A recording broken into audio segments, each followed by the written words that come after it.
All right, big leaguers. Back we are with the Ruby division here in the Fire Conference. As we take a look at the other seven teams to determine what's going on here and see what we think is going to happen as we continue down the journey of our 2006 season. Starting off with last year's division winner, we have the Spokane Sasquatches, and they find themselves right back in first place again this year.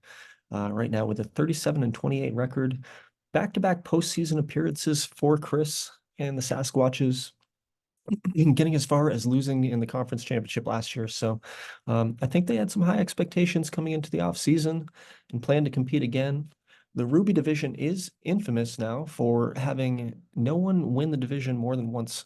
Um, 5 different seasons and 5 different winners for the Ruby division. So Chris is trying to break that streak and become back-to-back division winners here for the Sasquatches. He's got a 4 game lead on Vancouver and San Diego, so we'll see how that plays out as we continue the season. Let's take a look at his team. So looking at his offense, he's actually really struggled this year on the offensive side of things. He's below average in most statistical categories outside of base running. But looking at the pitching, the exact opposite story. He's fourth in runs against, but he's got the best starters in the Fire Conference right now. A pretty average bullpen, but everything else is great, and an above average defense. So overall, as we talked about the inflation in offense across the league, his starting pitchers, you wouldn't even know it, right? Everybody here is pitching really, really well. Back into the bullpen has really struggled. But yeah, let's take a look at some of his players. Ben Fowler here hitting cleanup for the Sasquatches, only 27 years old, and he's been in the league for a minute now. He's now entering his fourth complete season. He's been pretty good, 15 WAR here on the career, and just an overall pretty good above average player. He's been defensive, no platinum stick, excuse me, platinum stick 2003 and 2004. So good offense from the third base spot. And he's got 11 home runs and 45 RBIs here early on the season. Steve Nichols, pretty average here, 25 years old.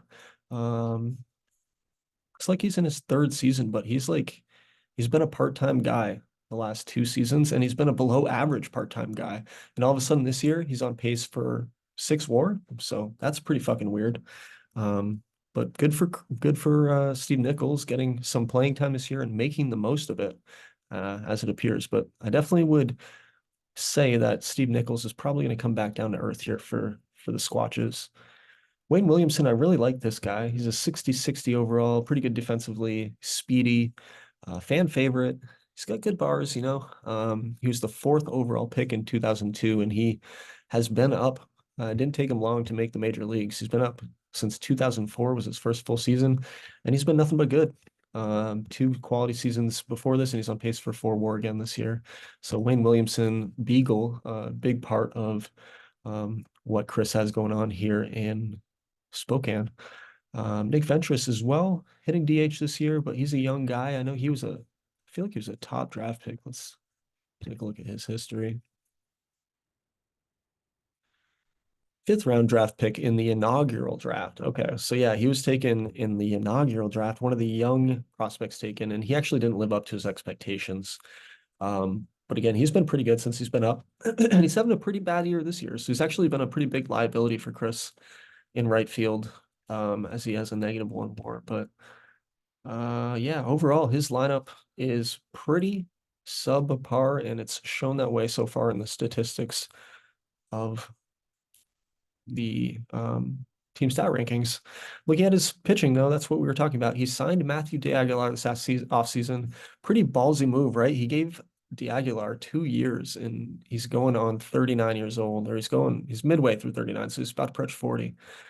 So he gave 2 years. It's actually a team option next year, so that's pretty smart. But the way he's pitching, he might pick him up for that team option. He's gone back-to-back complete games here to start June. So even though he's 39 years old, Mr. Clutch is still pitching at a very high level after winning, I think last year, right? Yeah, he won Pitcher of the Year last year. His only award, never made an All-Star game, never won anything else. Pretty crazy. He's also got Corey Nelson, who's one of my favorite pitchers in the league. I think he's maybe one of the brightest pitchers under the age of 25, about to turn 25, excuse me. But you look, he's had a really nice season so far as well. 5-4, 3.48 ERA, but again, just solid for a 24-year-old and someone you can build around. Scott Kinney as well, just very, very solid, 26 years old. So the core pitching staff here for the Sasquatches is young and they are talented. This top three, well, excuse me, two of these three are under the still on minimum contracts and or under arbitration, and DeAguilar's filling in a much needed hole. So that was a huge pickup. So a team that won the division last year just got stronger, in my opinion. Joey Johnson, again, you remember he was the 1-2 overall in the inaugural draft for the Indianapolis Predators. Never really panned out to 1-2 status, but he's still a really, really strong piece. So to have this guy as your number 4 piece, I'd have to argue that Chris maybe has the strongest pitching staff in the entire Fire Conference. And then Raul Arrieta, another really young guy here as their number 5 starter in his 3rd season already. So finally breaking through, it looks like, after really struggling in his first 2 years. Limited innings pitch, so he actually didn't get much of a shake. Looks like he was just brought up towards the end of the season, maybe. But so far in 13 starts this year, has pitched really, really well.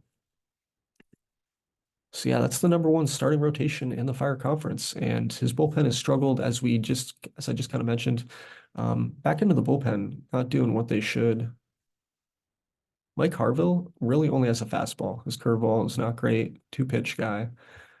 Out for 8 months now, so I guess he doesn't have to worry about that. He's gonna have to find a new closer. Mike Ammons might be the guy, but he's not pitched very well. Maybe you put Jason Alexander there, the 35-year-old. Really, I would say Chris's biggest weakness here on the club is his bullpen. And if he can't get that solved, it might cost him. He might be a playoff team at this point because the rest of the division is really, really weak. But he may not get far in the postseason if his bullpen can't hold a lead. So, yeah, that's the Sasquatches. We'll take a look at his system real quick.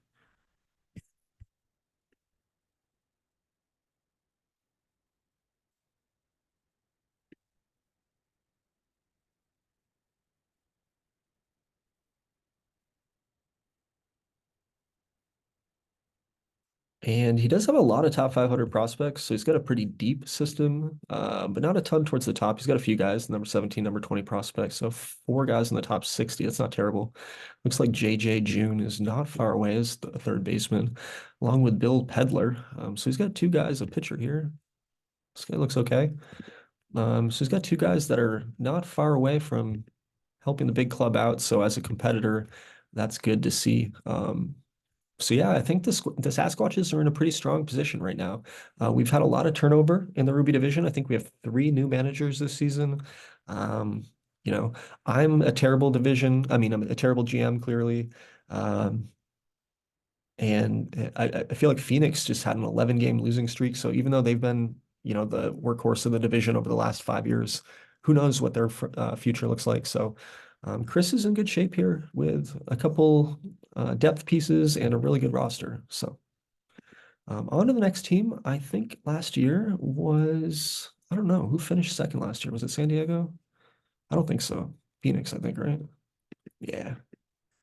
It was Phoenix. So Phoenix, yeah, continues to be just successful in terms of making the postseason 4 out of the 5 seasons. I think 2003 was the only year they missed. They had 84 wins that year, so nothing to slouch about, but consistency. They've just been there year in, year out.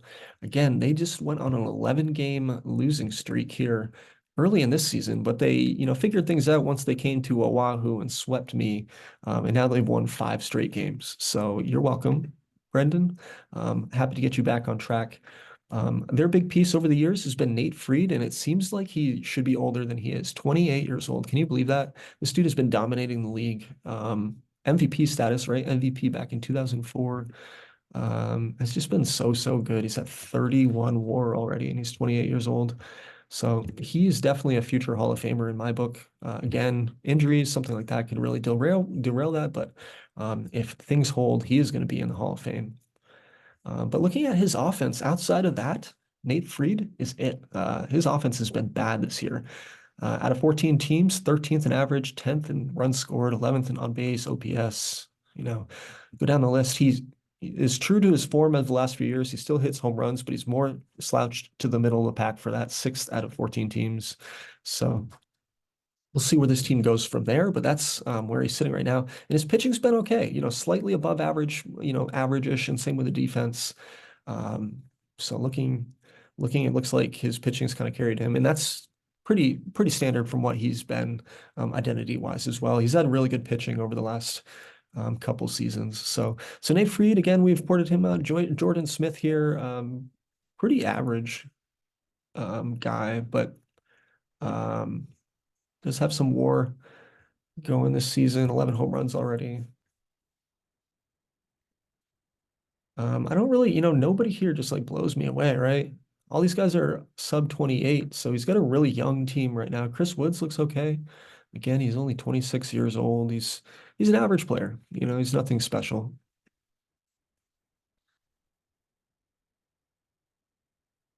Yeah, it looks like the bottom of the lineup, and this has been an issue in Phoenix for a couple of years because they've been strapped for cash, right? They've committed a lot of money to a couple people, I feel like. Let's take a look at that. Mark Berry, 32 million. Where is Mark Berry? I didn't even see him in the lineup. But it looks like he's actually starting to get under that salary issues that he was having. So 212 million, he's locked up this year, but he's gonna get some relief next season here. Where was Mark Berry? Is he on the DL? Nope. What's going on with Mark Berry? He's not starting. Hey, Brendan, maybe you lost 11 straight games because you're not starting Mark Berry. I'm gonna throw that out there. Where is he? I'm so confused. Organization. Let's find him. Here he is. He's on the DL. So I'll give you some slack. It looks like he just came off the DL. Yeah, 4 weeks in May. So Mark Berry's going to get back in the lineup. So maybe that's why they've been losing. When you lose a key piece, sometimes the team can't rally, but it shows how important Mark Berry is as a piece. This is another guy who might be a future Hall of Famer. If I don't know if he puts it up for a couple more years. He is 35 years old, so who knows? But he's been amazing in his young career so far. Anyways, on to the pitching staff real quick for Phoenix and taking a look. Again, there's no like studs on this pitching staff, and the farther down you get, the worse it gets. Sam Polito, definitely a plug-in guy. Fly ball pitcher. Ugh. Jonathan Daniels, like no stuff on this guy. But they're kind of getting it done right now. I mean, those aren't terrible ERAs for, what the league average is right now. We talked about the bump in league average, and if you look at the Fire Conference, let's see. Yeah, the league average is 4.36. So both of these guys are pitching below the league average right now in terms of ERA. In what is, I want to say, I always say it's a pitcher's park. Am I right about that? Yeah, somewhat. I mean, you're supposed to be able to hit home runs here, but it's pretty much an average park. So he just continues to find these guys who pitch really well for him. The bullpen, not the same story, really struggled here, so especially towards the back end. And so similar to the Sasquatches, Phoenix might be in trouble in terms of closing games out. And at 30 and 35, that might be part of what's happened so far here in Phoenix. Definitely one of the slower starts for him in his franchise. I mean, he was 10 games under. He was 25 and 35 if he just won 5 straight. So we'll see how their season plays out. I think, they are fighting for that 2 seed in the Ruby division. Maybe an outside shot for a wild card. There's so much season left, of course, 4 games, 5 games. All these teams are still in it, but yeah, we'll see what happens with Brendan's team. And I guess right before moving on, we will check out his farm system real quick. I want to say he has one of the worst farms in the league because of the way he GM'd the first few seasons. He does. He has some pretty bare cupboards, so to say. So we've had some GM turnover. I'm glad this isn't one of the teams. Hopefully you plan to stick around, Brendan, and rebuild this thing up because it's going to be a long rebuild, I think, once you are out of your competitive window. On to the 3rd place team last year, and I think that was the San Diego Seals. And Alex and the Seals last year, 83 and 79, so above 500, but a pretty disappointing season after going to the postseason, the back seasons before that, and really making deep runs. Well, actually, not deep runs. They got swept in the division. Lost in the wild card. They've had terrible postseason success. Let me switch that up. But they've had really great seasons the last 2 years. Being a surprise team in 2004 and then just being a dominant team last year. Excuse me, 2003 and then a dominant team in 2004.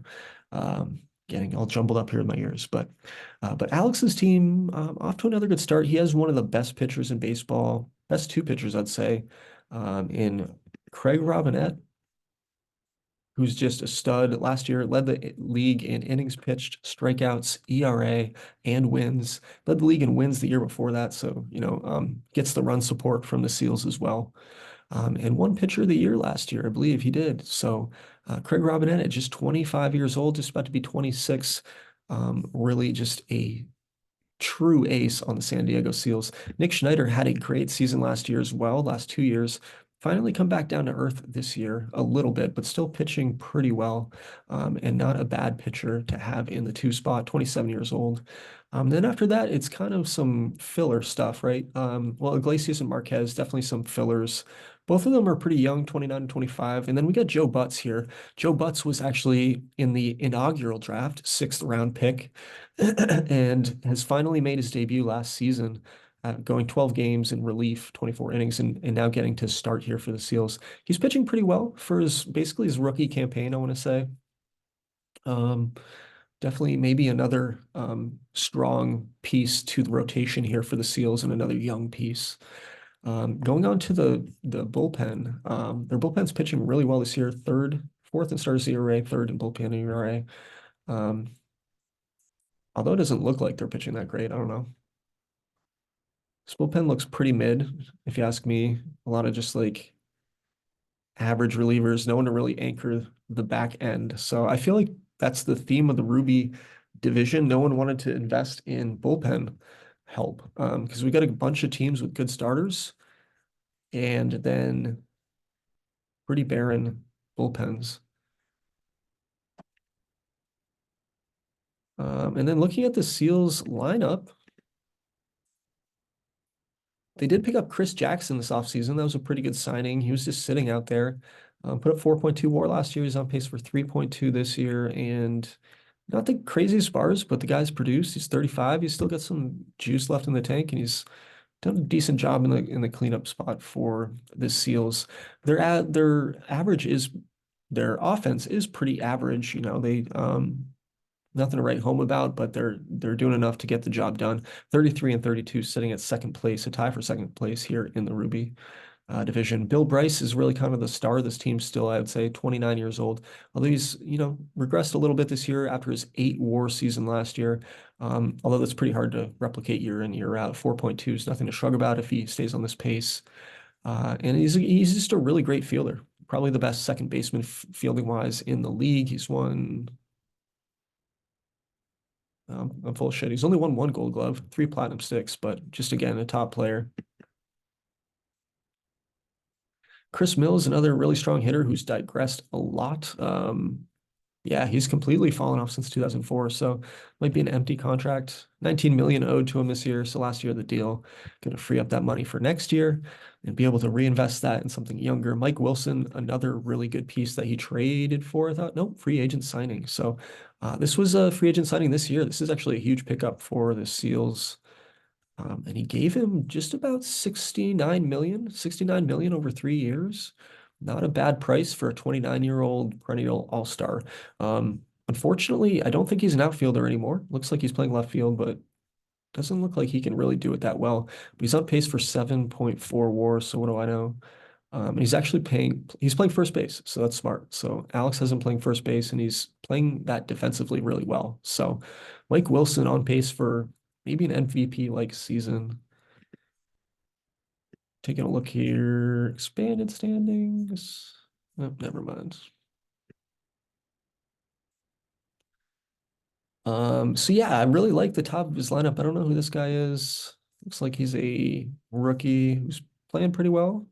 Um, Has some decent bars. Bottom of the lineup's kind of shallow, I feel like. Glenn Marks is hitting 300.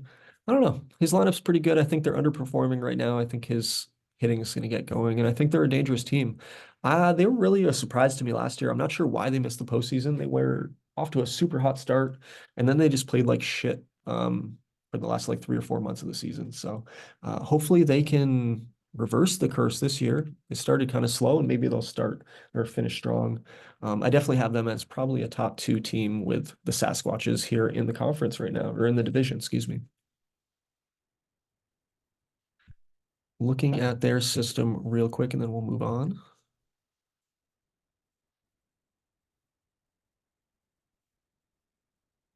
They've got a couple top 100 prospects here, a couple young guys, nobody really close. Although Rengifo has started to develop, and he's going to be really good if he does develop. I remember him going, yeah, he was the 1-1 overall in 2003, so definitely a top prospect there. Todd Vela is actually starting to develop 40 70 already here. So he's got some pieces that might come up and help support that offense soon. So, all right, on to the next team here. I think third place in the conference, or San Diego's third place, fourth place. Might have been San Diego. No, Golden State. Let's go Golden State. Meet the team. Let's see. No, Golden State was not good last year.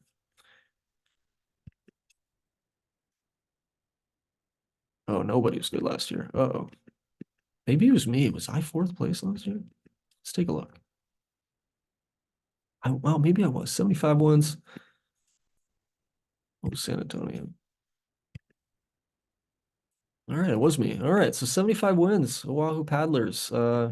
Definitely not going to get to 75 this year. My team is not good. Man, I tried to add a few pieces in the offseason. Now I'm kind of embarrassed because probably the worst team I've ever fielded across this game at any level in any league.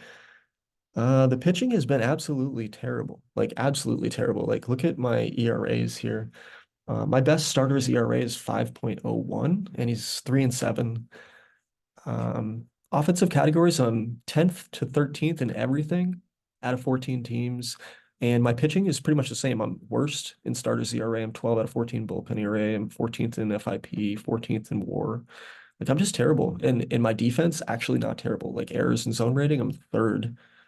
And defensive efficiency, I'm 11th, which isn't great. But like for a not terrible defense, the fact that my pitching is that bad is like the most depressing shit ever.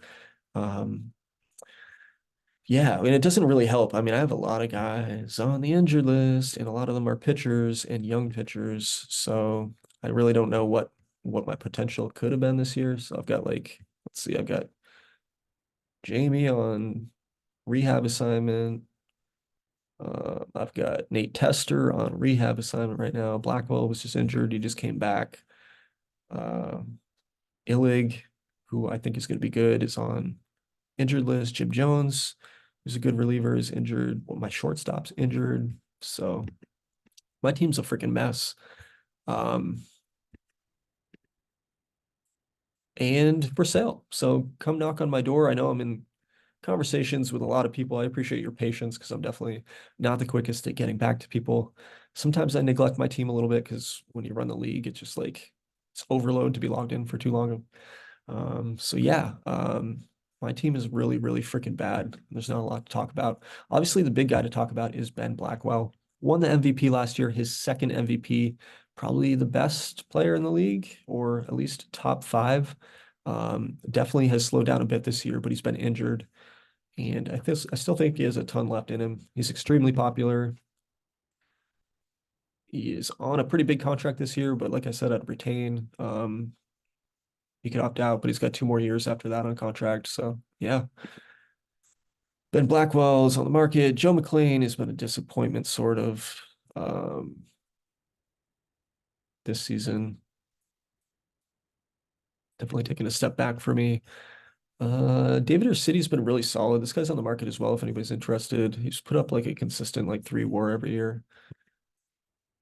And I think any of these guys could really use a change of pace. Omar Nunez, pretty good defensive shortstop. I know I've had some inquiries about him as well. But yeah, come take your pick. Like this guy, like try to figure this shit out though. Like 6.3 ERA right now. Last year, yeah, he's just like none of these guys are performing up to what they can. Andy Hensley, his career is finally done, so I'm gonna highlight him one last time on the podcast. Knuckleballer, but he's fucking terrible now. So au revoir, Andy Hensley. I do have some bullpen pieces. Eddie Sanchez has continued to be one of the best bullpen pieces in the game, I think. 2 ERA right now.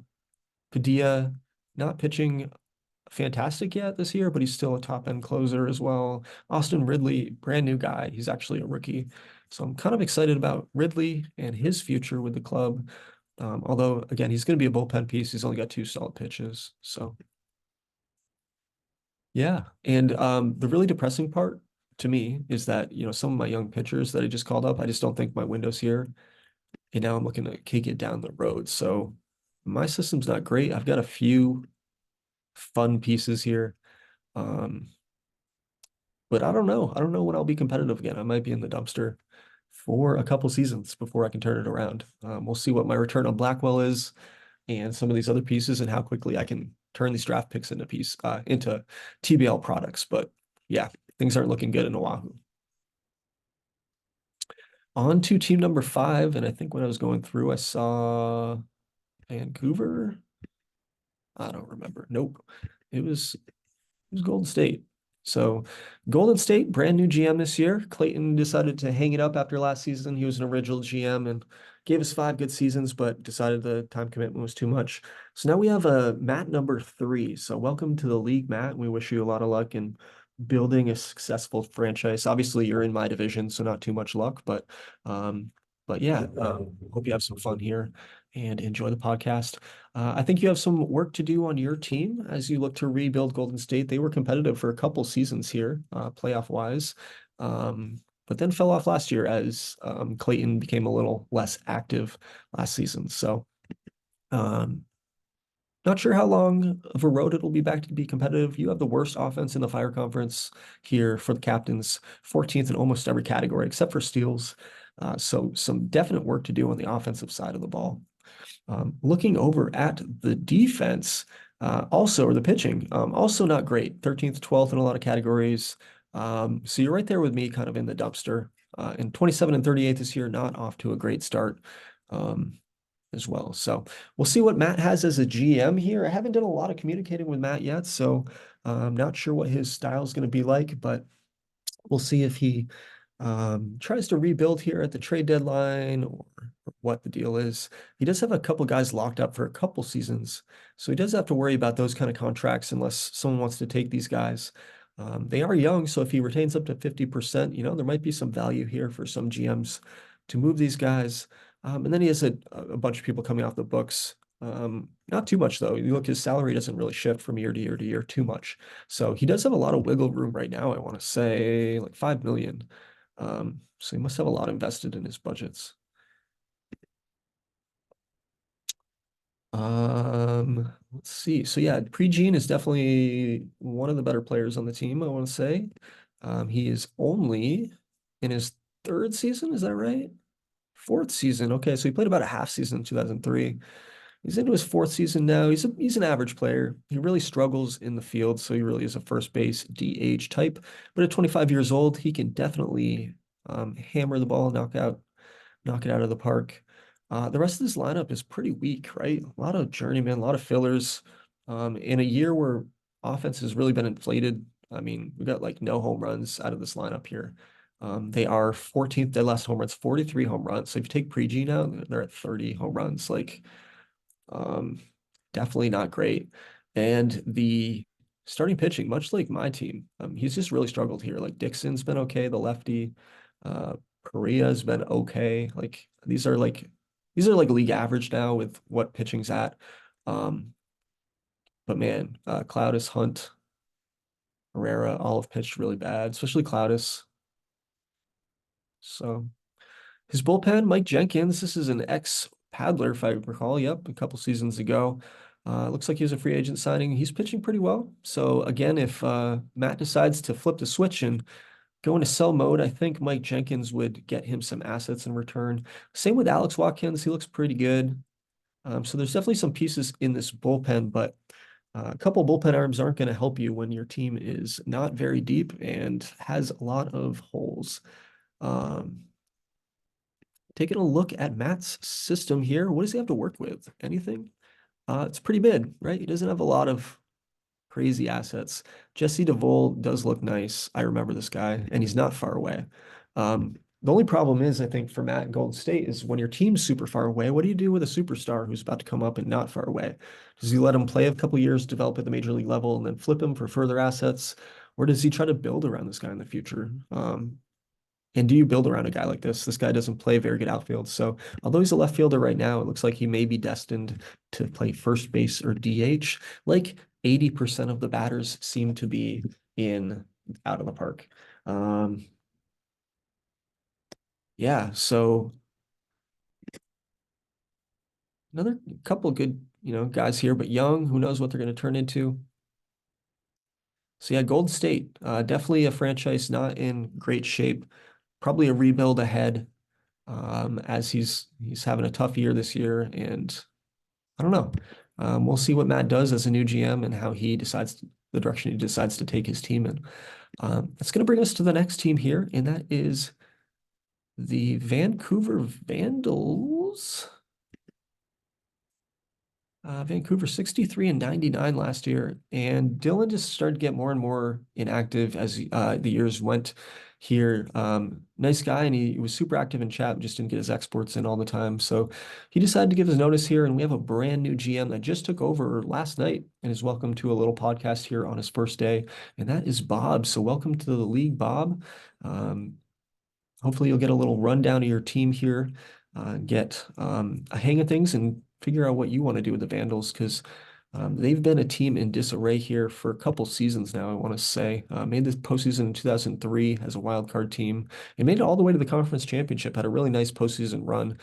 But since then, 90 lost seasons, back-to-back years, and actually sitting in pretty position right now at 33 and 32, tied for that second seed in the Ruby. So who knows? Maybe Bob turns it into high gear and turns this team into a competitor for a playoff spot this year, or not. I think this is another team that's kind of just floating in a mid position right now without a real sense of direction. Looking at their pitching staff, it's been really horrendous, and that doesn't help by the fact that our perennial Cy Young winner, Andy Kerrigan, is now injured for the season, 4 more months here. He's obviously devved down a little bit, but he's won 3 Pitcher of the Year awards for those who are new to the league. The first 3 seasons, this award went to him. So he was just like a dominant pitcher. And we're talking about 23, 24, 25, or 22, 23, 24 even, I think, right? In terms of age. 21, 22, 23, excuse me. So at 26, he's devved down a little bit, but he's still just a really good pitcher. Who is gone this season.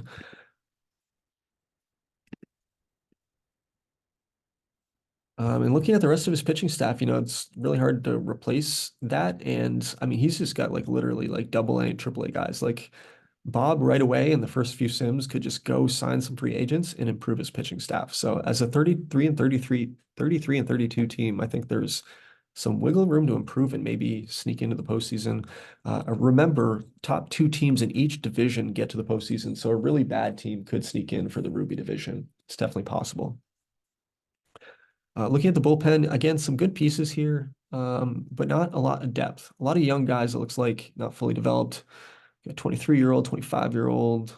Looking at this 24-year-old. I think he's got a lot of potential, but not fully there yet. So, yeah, a young pitching staff for the Vandals. And this team may look completely different in 2 or 3 sims since we do have a completely new GM taking over. Who knows what he plans to do? I think the offense is really shallow. I mean, they've played pretty well this year, second in average in the league, slightly above average in some categories, below average in others. No power really in the lineup, right? No speed. But yeah, I don't know. They get on base, so we'll see. We'll see what happens here. I'm really interested. I really don't know what direction Vancouver is going to go in. So Looking at their system, which might give us a little indication, I don't think they have much of a system personally, but they do. They have the number 3 prospect in the game. That's pretty sick. He's super young, but the 10th overall pick in the 2005 draft, so he's really panned out. Um, and Matt Arenas is actually starting to dev up. So Matt Arenas in AAA right now might be a boost to a not so great offense. We'll see.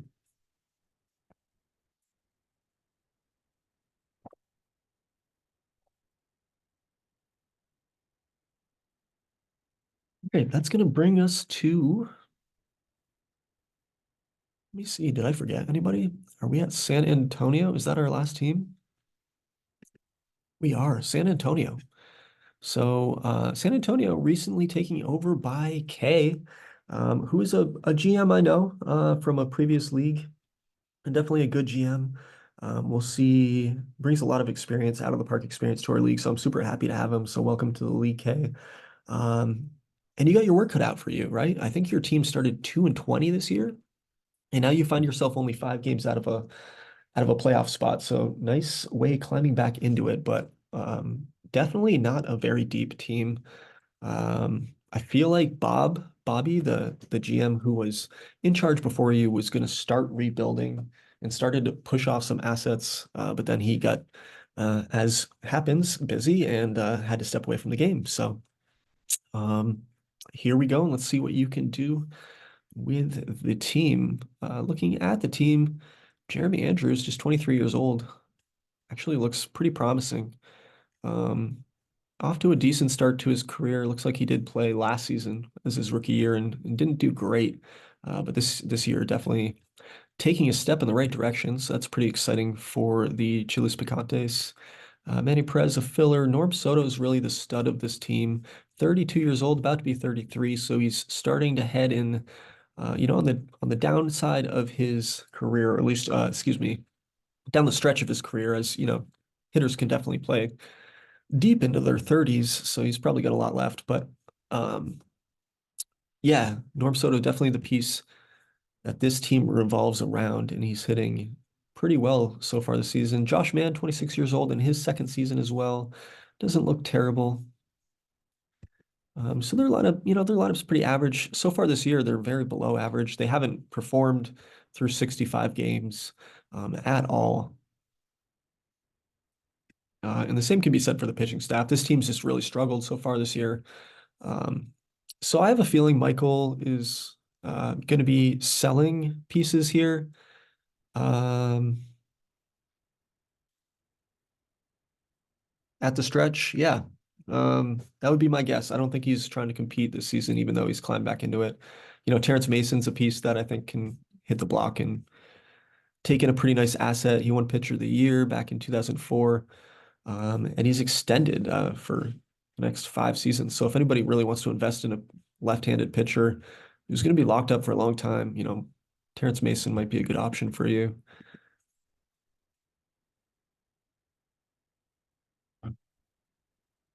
And yeah, just a bunch of, mid-range pitchers up and down his lineup. Nobody really special in this bullpen either. Um, I don't think San Antonio's really much of a competitor this year. So yeah, we'll see where they go. Definitely a rebuilding challenge for some of our new GMs here.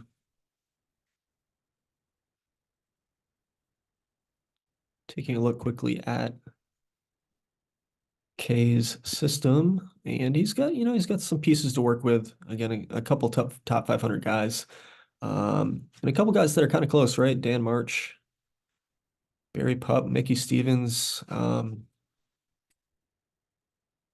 So yeah, a lot of choices to be made with our new GMs up and down the board. The Ruby division in general right now is just in shambles. So we're gonna have to see what happens with this influx of new decision making and how the division shapes out. I think if I'm going to go back to the standings here, I'm going to not be brave again, but I think things are pretty much firm at the top. I think the Sasquatches are probably going to hold on to the division, but the Seals might threaten them. I think it's going to be 1-2 with these two. teams, and then everybody else is kind of chasing from there. I'd give the benefit of the doubt to Vancouver because, like I said, their pitching staff, their starting pitching looks shitty. So for them to be where they're at right now, they could definitely end the season with a winning record. And then Phoenix never can count them out. So that's my 3-4, those two guys. Um, and then I think, San Antonio maybe 5 because they have some studs. The Wahoo 6, Golden State 7, and all three of those teams can really be interchangeable in terms of how they finish. I think everybody's kind of just bad. Yeah. The three of those teams are just bad right now. So yeah, that's my assessment of the Ruby division. Um, and I think if I'm going to pick some playoff teams here, I'm going to have, like I said, here on Kingston, Spokane, and San Diego coming out as the 1-2s. And then I'd probably have to go Topaz with the wild cards this year. I think Indy is a wild card team. I think they're going to hang on with the pitching, and I will give it to Louisville. So not very brave of me, but those are my predictions. And I got to go with Huron being the conference championship. As I am on record as saying, I'm always rooting for the underdog. So no offense, Michael, rooting for you to get upset, but I do pick you to win the Fire Conference and go on to face our Ice Conference foes. And I might do a breakdown here of where the Ice Conference is at a little later, but for now, that is it. That's going to wrap things up for our 2 months in podcast of the Fire Conference. Hope you enjoyed the content today, and good luck with the sim tonight.